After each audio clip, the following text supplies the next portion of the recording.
Thodupuzha fire സ്റ്റേഷനിലുണ്ടായ ഒരു പ്രധാന പ്രശ്നത്തിൻ്റെ പേരിൽ മുഖ്യമന്ത്രിക്ക് പരാതി പോയിട്ടുണ്ട്. പ്രശ്നം ഇതാണ്, അവിടുത്തെ മെസ്സ്, അവിടുത്തെ ജീവനക്കാർക്കുള്ള മെസ്സിൽ ഒരു പന്നി മാംസം വെച്ചു അവിടുത്തെ ജീവനക്കാർ. അവിടെ 35 സ്റ്റാഫാണ് ഉള്ളത്. അതിൽ 5 പേര് മുസ്ലിങ്ങളാണ്, ബാക്കിയുള്ളവർ ഹിന്ദുക്കളാണ്.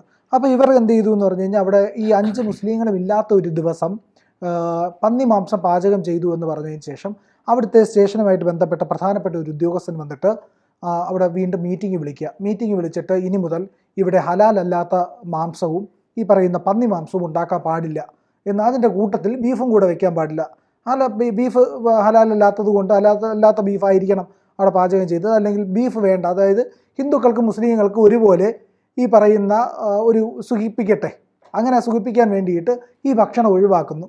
ഇത് ബ്രിട്ടീഷുകാർ ഉപയോഗിച്ച തന്ത്രമാണ് ഇന്ത്യയിലെ ജനങ്ങളെ ഭിന്നിപ്പിക്കാൻ വേണ്ടിയിട്ട്.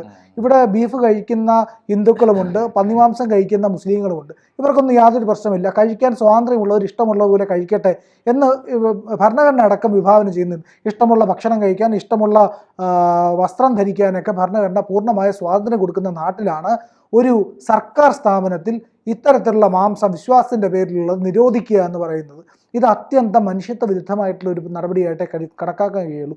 ഗാന്ധിജി പോലും മാംസം കഴിക്കാൻ, ഇന്ന് ബീഫ് കഴിക്കാൻ ഇഷ്ടമുള്ള ഒരാളുണ്ടെങ്കിൽ അയാൾ കഴിച്ചോട്ടെ എന്ന് പറഞ്ഞ ആളാണ് ഗാന്ധിജി ഈ പറയുന്ന പശുവിനെ മാതാവായിട്ട് കണക്കാക്കുന്ന വിശ്വാസത്തിലുള്ള ആളാണ്. അപ്പം നമ്മളുടെ സംസ്കാരത്തിൽ പോലും ഇഷ്ടമുള്ളതിന് വേണ്ടിയിട്ട് ഏത് വിശ്വാസത്തെയും ത്യജിക്കാനും ത്യാഗം ചെയ്യാനും മറ്റുള്ളവരുടെ ഇഷ്ടത്തെ അംഗീകരിക്കാനും ഉള്ള ഒരു പ്രവണത നമ്മുടെ സംസ്കാരത്തിലുള്ളിടത്ത്, നമ്മുടെ നിയമസംഹിതകൾക്കകത്തുള്ളിടത്താണ് ഈ പറയുന്ന ഒരു ഫയർ സ്റ്റേഷനിൽ, അതായത് സർക്കാരിൻ്റെ സ്ഥാപനത്തിൽ പന്നി മാംസവും ബീഫും നിരോധിക്കുന്നത്. ഭക്ഷണ സ്വാതന്ത്ര്യത്തിന് ഇത്രയേറെ വിലയേ ഉള്ളൂ മാഷേ? അല്ല, ഒരു കാരണവശാലും ഇത് നമുക്ക് അവിശ്വസനീയമാണെന്ന് മാത്രമല്ല, പൊറുപ്പിക്കാനും പറ്റാത്തതാണ്. ഒന്നാമത്തെ കാര്യം, ഒരു ഫയർ സ്റ്റേഷൻ ഒരു സർക്കാർ ഓഫീസാണ്, ഒരു സ്ഥാപനമാണ്. ആ സ്ഥാപനത്തിൽ മെസ്സ് നടത്തുന്നത് നമുക്കറിയില്ലേ. നമ്മളൊക്കെ വർക്ക് ചെയ്യുന്ന സ്ഥാപനത്തിലോ നമ്മളൊക്കെ പഠിച്ച കോളേജ് ഹോസ്റ്റലിലോ മെസ്സിൻ്റെ മെനു ആരാ തീരുമാനിക്കുക? അവിടുത്തെ ഇൻമേറ്റ്സ് ആണ് തീരുമാനിക്കുക.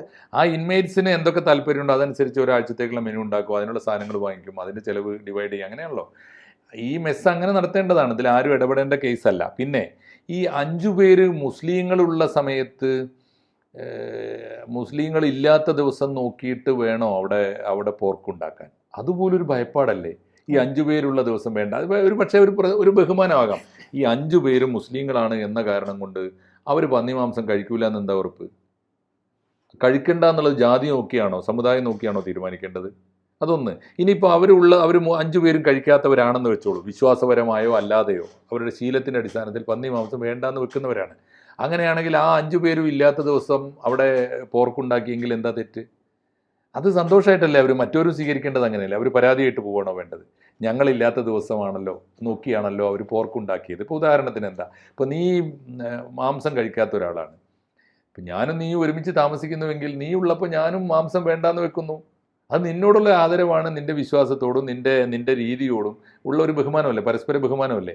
അങ്ങനെയാണ് ഈ 5 പേരെടുക്കേണ്ടത്. പക്ഷേ എൻ്റെ ഒരു നിലപാടെന്ന് പറഞ്ഞു കഴിഞ്ഞാൽ, ഞാൻ മാംസം കഴിക്കില്ല എന്ന് വെച്ച് മറ്റൊരാൾ മാംസം കഴിക്കില്ല എന്ന് പറയാൻ കഴിയില്ല എന്ന് മാത്രമല്ല, മാംസം കഴിക്കുന്ന ഒരാളൊപ്പം ഉണ്ടെങ്കിൽ അയാൾക്ക് പോയി വാങ്ങാൻ കഴിയില്ലെങ്കിൽ വാങ്ങിക്കൊണ്ട് കൊടുക്കേണ്ട ഒരു ഉത്തരവാദിത്വം കൂടെ ഉണ്ട്. കാരണം കൂടെയുള്ള ഒരാളെ സന്തോഷവാനാക്കി ഇരുത്തുക എന്നുള്ളത് നമ്മുടെ ഉത്തരവാദിത്വം. അതെ, നല്ലൊരു മാതൃകയാണ് കേട്ടോ. കാരണം അങ്ങനെ ആ ഒരു നിലവാരത്തിലേക്കാണ് നമ്മൾ ഉയരേണ്ടത്. അന്യന്റെ കണ്ണുകൊണ്ട് അവനെ വിലയിരുത്താനും കാണാനും നമുക്ക് കഴിയണം. മഹാത്മാഗാന്ധിയെ കുറിച്ച് ഞാൻ കേട്ടില്ല. ഇന്ത്യൻ രാഷ്ട്രീയത്തിലെ ഏറ്റവും വലിയ റൈവൽസ് നമ്മൾ എന്ന് കരുതുന്നത് ആരാ?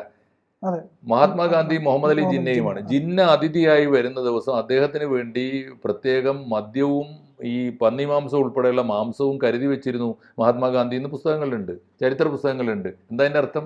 മഹാത്മാഗാന്ധി രണ്ടിനും എതിരാണല്ലോ, രണ്ടിനും എതിരാണ്. മാംസാഹാരത്തിനും എതിരാണ്, മദ്യത്തിനും എതിരാണ്. മദ്യത്തിനെതിരായി ഇത്രയേറെ പ്രചാരണം നടത്തിയ ഒരു മനുഷ്യൻ വേറെ ഇല്ല, വേറൊരു നേതാവില്ല. പക്ഷേ തൻ്റെ ഗസ്റ്റിന് അതിഥി ദേവോ ഭവ, തൻ്റെ ഗസ്റ്റിന് എന്താണോ പ്രിയപ്പെട്ടത് അത് ഉണ്ടാക്കി വെക്കുക എന്നൊരു മര്യാദയാണ് അദ്ദേഹം കാണിച്ചത്. അത് വാങ്ങിച്ചു വെക്കുകയാണ് ഉണ്ടായത്. ഞാൻ പറയുന്നത് ആ മര്യാദയിലേക്കാണ് നമ്മൾ വളരേണ്ടത്.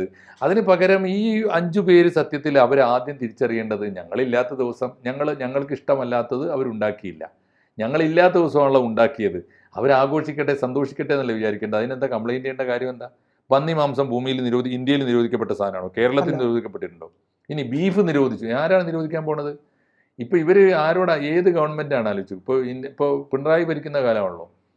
ഗോമാംസം ചില സംസ്ഥാനങ്ങളിൽ നിരോധിക്കുന്നു. ഗോമാംസം പശുവിന്റെ മാംസമാണേ, ആ. അത് ബീഫ് പോലും അല്ല അല്ല. പലപ്പോഴും. ഇപ്പൊ ഈ ഗോമാംസം നിരോധിക്കുന്നതിനെതിരായി, ഗോമാംസം വേണ്ട, മാംസാഹാരം തന്നെ നിരോധിക്കുന്നു എന്ന് പറയുമ്പോൾ അതിനെതിരായി ഇവിടെ മുഴുവൻ ബീഫ് ഷോയും എന്താണ് ബീഫ് ഫെസ്റ്റിവലും ഒക്കെ നടത്തി സമരം ചെയ്യുന്ന കൂട്ടരാണ്. അങ്ങനെ ഒരു കാലത്ത് എങ്ങനെയാണ് ഒരു കടലാസുമായി ചെല്ലുന്നത്, അപ്പ കീറി വലിച്ചെറിയണ്ടേ? അങ്ങനെ പരാതി പോവുക എന്താ അർത്ഥമുള്ളത്? ഭക്ഷണം കഴിക്കാനുള്ള മനുഷ്യന്റെ മൗലികമായ അവകാശമല്ലേ, ഓരോരുത്തരുടെ ഇഷ്ടമല്ലേ? ഇത് വീട്ടിനകത്ത് കൊടുക്കണ്ടേ? ആലോചിച്ച് നോക്കുങ്ങൾ. പണ്ട് സാറാമ്മയും കേശവൻ നായരും തമ്മിൽ നടന്ന പ്രധാന തർക്കം എന്തായിരുന്നു? പ്രേമലേഖനം ഓർമ്മയില്ലേ? ബഷീർ പഠിപ്പിച്ച പാഠം എനിക്ക് വലിയ അത്ഭുതം തോന്നാറുണ്ട്. ബഷീർ പഠിപ്പിച്ചെടുത്ത് 40കളിൽ ബഷീർ എഴുതി വെച്ചെടുത്ത് നമ്മളിപ്പോൾ എത്തുന്നേ ഉള്ളൂ. സാറാമ്മയും കേശവൻ നായരും പ്രണയിച്ച് നാട് വിടുകയാണ്. രണ്ടുപേരും രണ്ട് സമുദായക്കാരാണ്. വണ്ടി കാത്തു നിൽക്കുമ്പോൾ റെയിൽവേ സ്റ്റേഷനിൽ ഒരു ചായക്കടയിൽ കയറിയിട്ട് കേശവൻ നായർ പറയണ്ട, ചേട്ടാ 2 ചായ എന്ന്. അപ്പോൾ സാറാമ്മ പിണങ്ങി, സാറാമ്മ കലാപം തുടങ്ങി. സാറാമ്മയുടെ ഉള്ളിൽ ഈ ഒരു സാധനം കിടക്കുന്നുണ്ട്, ജനാധിപത്യം എന്നാണ് അതിൻ്റെ പേര്. ഉള്ളിൽ കിടക്കുന്ന സാധനം അതാണ്. അവള് പ്രണയിനിയാണ്, ശരിയാണ്. സാറാമ്മ പറഞ്ഞു, എവിടുത്തെ ന്യായം? ഞാൻ ചായ കുടിക്കണോ? അത് നമ്മൾ തമ്മിലുള്ള കരാറിലില്ലല്ലോ. ഞാൻ അങ്ങയെ മരണം വരെ സ്നേഹിച്ചു കൊള്ളാം എന്ന് കരാറിലുണ്ട്. ഏത് നരകത്തിൽ പോയി, ഭൂമിയുടെ ഏത് അറ്റത്ത് പോയി അങ്ങയോടൊപ്പം ജീവിച്ചോളാം എന്ന കരാറുണ്ട്. അങ്ങയുടെ മക്കളെ പെറ്റ് പൂറ്റിക്കൊള്ളാം എന്ന കരാറുണ്ട്. അങ്ങ് കഴിക്കുന്ന അതേ ഭക്ഷണം ഞാൻ കഴിക്കണമെന്ന് യാതൊരു കരാറുമില്ല. എന്ത് വിപ്ലവാന്ന് ആലോചിച്ചു നോക്കൂ, ഭയങ്കര കലാപമല്ലേ? അപ്പോൾ കേശവൻ നായർക്ക് ഓടി, ഇത് കലാപത്തിൻ്റെ ആരംഭമാണ്, ഇത് ഇവിടെ വെച്ച് അവസാനിപ്പിക്കണം. കേശവൻ നായർ സാറാമ്മ അന്നേരത്ത് സാറാമ്മ പറഞ്ഞു, എനിക്ക് ഞാൻ പണി തരാം, നിങ്ങളെ ഞാൻ പഠിപ്പിച്ചു തരാം. സാറാമ്മ എന്നിട്ട്, ചേട്ടാ 2 കാപ്പി. ഓർമ്മയില്ലേ അങ്ങനെ? എന്ത് മനോഹരമായിട്ടാണ് ബഷീർ ആവിഷ്കരിച്ചു വെച്ചത്. അപ്പോൾ കേശവൻ നായർക്ക് ബോധ്യമായി എന്താണ് കുഴപ്പം, എവിടെയാണ് കുഴപ്പം, എവിടെയാണ് ജനാധിപത്യം തകർന്നു പോകുന്നത്. അദ്ദേഹം ചെന്ന് വളരെ സൗമ്യനായിട്ട് സാറാമ്മയെ ഒരു കൈ കൊണ്ട് ചേർത്ത് പിടിച്ചിട്ട് ചേട്ടനോട് പറഞ്ഞു, ചേട്ടാ എനിക്കൊരു ചായ, അവക്കൊരു കാപ്പി. അവിടെ തീരുന്നതാണ് ഭക്ഷണം. വീട്ടിനകത്ത് ഞാൻ കഴിക്കുന്ന, എൻ്റെ മക്കൾ കഴിക്കുന്ന പല സാധനങ്ങളും എനിക്കിഷ്ടമല്ല സത്യമായും. എന്നാൽ അവർക്ക് ഇഷ്ടമുള്ള ആ ഭക്ഷണം തേടി തന്നെ ഞാൻ ഭക്ഷണം കിട്ടുന്ന കടയിൽ ഇന്ന സ്ഥലത്ത് തന്നെ പോകണമെന്ന് പറഞ്ഞാൽ അവിടെ വരെ ഡ്രൈവ് ചെയ്ത് അവർക്കത് വാങ്ങിച്ചു കൊടുക്കുകയും ഞാൻ അവിടെ ഇരുന്നിട്ട് മീൻകറിയും കൂട്ടി ചോറുണ്ടുകയും ചെയ്യും. ഇത് ഇവിടെ എനിക്ക് നല്ല മാതൃക, ഞാൻ ABC-യിൽ കണ്ട ഏറ്റവും നല്ല മാതൃകയാണ് നമ്മൾ TG വെജാണല്ലോ. TG ഭക്ഷണം കഴിക്കാൻ പോകുമ്പോൾ ഞാൻ പ്രത്യേകിച്ച് ഞാൻ കൂടെ ഉണ്ടെങ്കിൽ നോൺ വെജ് ഹോട്ടലിൽ തന്നെ പോവുകയും എനിക്ക് നിർബന്ധമായി ഫിഷ് കറി കഴിക്കാൻ വാങ്ങിച്ചു തരികയും എന്നിട്ട് അദ്ദേഹം തന്നെ നിർബന്ധിച്ച് കാശ് കൊടുത്തു പോവുകയും ചെയ്യും. അങ്ങനെ ആലോചിച്ചു, അദ്ദേഹത്തിന് വെജ് പോലും ഇത്തിരി 2 സ്പൂൺ ഭക്ഷണമേ കഴിക്കുള്ളൂ. അപ്പോൾ ഇതൊരു മാതൃകയാണ്, ഒരു സിംബയോസിസിന്റെ മാതൃക. ഇതിനകത്തൊരു പ്രശ്നം എന്ന് പറഞ്ഞു കഴിഞ്ഞാൽ ഈ ഉദ്യോഗസ്ഥൻ മുമ്പിരുന്ന നിലയത്തിലും ഇതേ രീതിയിലുള്ള പെരുമാറ്റം നടത്തിയിട്ടുണ്ട്. അവിടുത്തെ മെസ്സിൽ ഇതുപോലെ ഭക്ഷണം പോർക്കുണ്ടാക്കി എന്ന് പറഞ്ഞിട്ട് അവിടുത്തെ പാത്രങ്ങൾ അടിച്ച് നശിപ്പിച്ചിട്ടുണ്ട്. ഈ പറയുന്ന ഉദ്യോഗസ്ഥൻ, ഇവിടെ ഈ പറയുന്ന ബൈലോ ഇപ്പോൾ പുതിയ നിയമം കൊണ്ടുവന്ന് മിനിറ്റ്സിൽ എഴുതി ചേർത്ത ആ മിനിറ്റ്സിന്റെ പകർപ്പെല്ലാം നമ്മുടെ കയ്യിലുണ്ട്. മുഖ്യമന്ത്രിക്ക് പോയ പരാതിയുടെ കോപ്പിയുണ്ട്. പരസ്യമായി ഗവൺമെന്റ് വിചാരണ ചെയ്യണം. അപ്പൊ ഇത്തരത്തിലുള്ള ഒരു മതശാസനം അയാൾ സ്വയം നിർമ്മിക്കുകയാണ് അവിടെ. സാധാരണ മനുഷ്യർക്ക് ഇടയിൽ അവിടെ അങ്ങനെ ഒരു പ്രശ്നമേ ഇല്ല. അവിടെ മുമ്പ് ബീഫ് ഉണ്ടാക്കുന്ന സ്ഥലമാണ്, ബീഫ് കഴിക്കുന്ന നിലയമാണ്. ഈ നിലയങ്ങളിൽ നമ്മുടെ പ്രധാനപ്പെട്ട നമ്മുടെ ഫോഴ്സുകളിലെല്ലാം തന്നെ റെഡ് മീറ്റിന്റെ ആവശ്യകതയുണ്ട്. ആരോഗ്യത്തിന് വളരെ വേണ്ട കാര്യമാണ് അത്. അതുകൊണ്ട് തന്നെ നമ്മുടെ ഈ പറയുന്ന പോലീസിലായാലും പട്ടാളത്തിലായാലും എല്ലായിടത്തും ഈ നോൺ വെജ്, പ്രത്യേകിച്ച് ബീഫ് പോലുള്ള ആഹാരങ്ങളൊക്കെ സ്പോർട്സിൽ പ്രധാനപ്പെട്ട ഒരു ആഹാരത്തിൽ ഒന്നാണ്. നമ്മൾ ഈ വള്ളംകളിയെ പറ്റി പറയുമല്ലോ, ഈ വള്ളംകളി നമ്മുടെ ഹിന്ദു ഉത്സവത്തിന്റെ ഭാഗമായിട്ടൊക്കെ നമ്മൾ കണക്കാക്കിയിരിക്കുന്നത്. പക്ഷെ അവിടെ ഈ വള്ളംകളിക്ക് തുഴയാൻ വരുന്ന ആൾക്കാർ ഏറ്റവും കൂടുതൽ കഴിക്കുന്ന ബീഫും ചോറുമാണ്. അത് ആരോഗ്യത്തിന് വേണ്ടിയിട്ടാണ്, അവർക്ക് നല്ല സ്റ്റാമിന അത്യധ്വാനമുള്ളവർക്ക് അത് ആവശ്യമുള്ള കാര്യമാണ്. തീർച്ചയായിട്ടും ഇതിലൊരു ഇമ്പീരിയലിസ്റ്റ് അംശമുണ്ട്. നീ തുടക്കത്തിൽ പറഞ്ഞതുപോലെ ഈ മനുഷ്യരെ തമ്മിൽ ഭിന്നിപ്പിച്ച് ഭരിക്കാൻ ഒരു സ്ഥാപനത്തിൽ ഒരുത്തനുണ്ടായാൽ മതി. അത് വൃത്തികെട്ട മതമൗലികവാദം മനസ്സിലുള്ള ഒരുത്തനാണെങ്കിൽ അത് നശിച്ചു എന്ന് തീർച്ചയാക്കിയാൽ മതി. അതിൽ ആന്റി സോഷ്യൽ എലമെന്റ്സിനെ ഏത് സർക്കാർ ഓഫീസിലുണ്ടെങ്കിലും വെച്ച് ഫയർഫോഴ്സ് പണ്ടായിരുന്നെങ്കിൽ അഗ്നിശമന സേന എന്നതിന് പേര്. ഇപ്പൊ അതല്ല, ഇപ്പൊ ദുരന്ത നിവാരണ സേന കൂടി അവരാണ്. വലിയ തോതിലുള്ള ഒരുമിച്ച് നിൽക്കേണ്ടതും ഒരുമിച്ച് നിർത്തേണ്ടതുമാണ്. ജനങ്ങളെ എല്ലാം മറന്ന് ഒന്നിച്ച് നിൽക്കേണ്ടതാണ്. ആ സമയത്ത് ഇവൻ കഴിച്ചത് ബീഫാണോ പോർക്കാണോ എന്ന് നോക്കേണ്ടവനല്ല അവൻ. തീർച്ചയായിട്ടും രാജ്യത്തിന്റെ ഒരു പ്രതീകമാണ് അവർ.